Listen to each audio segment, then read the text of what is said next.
ஆதலால் தேவனுடைய ஆவியினாலே பேசுகிற எவனும் இயேசுவை சபிக்கப்பட்டவனென்று சொல்லமாட்டானென்றும், பரிசுத்த ஆவியினாலேயன்றி இயேசுவை கர்த்தர் என்று ஒருவனும் சொல்லக்கூடாதென்றும் உங்களுக்குத் தெரிவிக்கிறேன். கொரிந்தியருக்கு எழுதின முதல் நிருபம் 12வது அதிகாரம் 3வது வசனம்.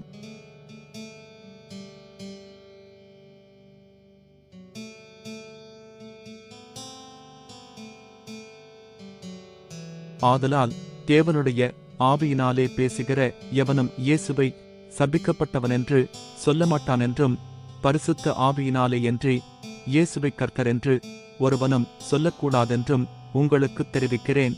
கொரிந்தியருக்கு எழுதின முதல் நிருபம் 12வது அதிகாரம் 3வது வசனம்.